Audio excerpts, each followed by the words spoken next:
Welcome to the Writing Center at PVCC. Today, we're going to talk about writing introductions and conclusions for your essays. While it is tempting to write your introduction right away, it can often be easier and more focused if you wait until you have finished the body of your essay.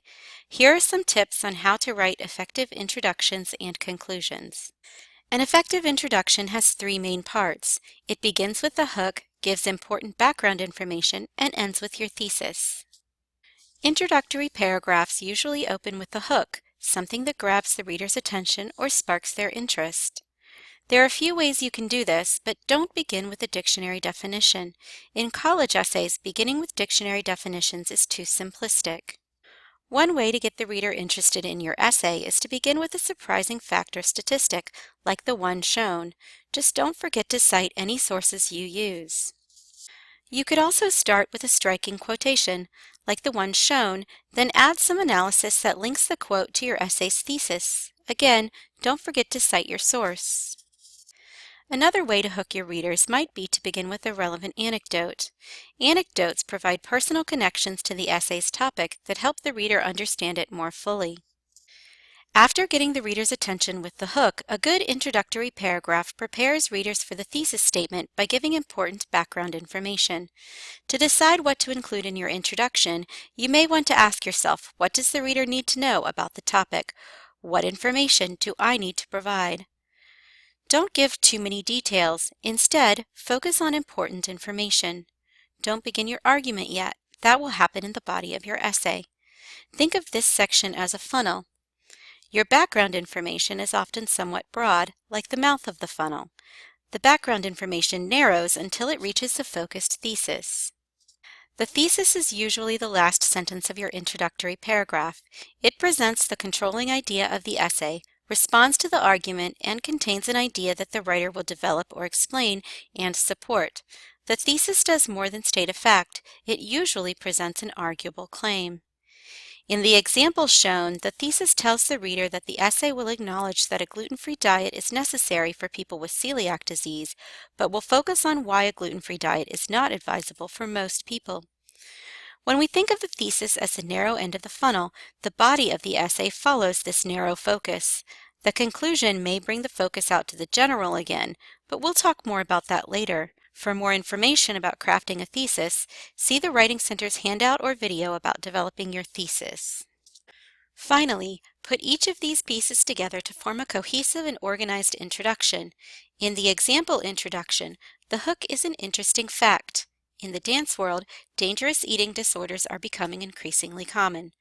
The background information begins with a general statement about expectations placed on dancers and then moves into the writer's personal experience with the topic.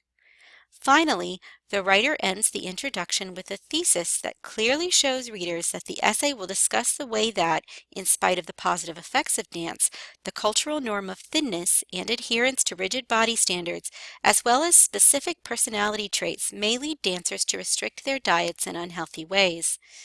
Together, these specific parts of the introduction, the hook, background information, and thesis, prepare readers for the essay. If a successful introduction prepares readers for the essay, what does a successful conclusion do?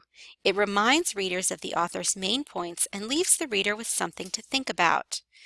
Usually, the conclusion begins by restating the thesis, leaving the readers with a clear sense of the author's main points. Don't just repeat the thesis. Use different words to express and elaborate on the same idea. Just as your introduction moves from the general or background to the specific or your thesis, the conclusion reverses the funnel we discussed when we talked about introductions, moving from the specific back out to the general. After restating the thesis, use a concluding strategy to leave readers with something to consider. Let's look at some strategies for concluding your essay. One way to conclude is to look to the future. Will the situation improve or not? How would things change if we applied the knowledge shared in the essay? You can also encourage readers or other specific people to act. What can they do to improve the situation? You can present an alternate point of view to strengthen your argument. Remind readers again why an opposing view is incorrect. If no position is entirely right or wrong, mention the opposing view and its value. However, if you choose this approach, be sure that you respond to the opposing view. You don't want to leave readers wondering about which view you support. Also, if you've already included the counter-argument in a body paragraph, it is best to use a different closing strategy. Another concluding strategy is to explain the significance of the topic. How does this topic matter to society and to the reader? What are the implications for individuals or society?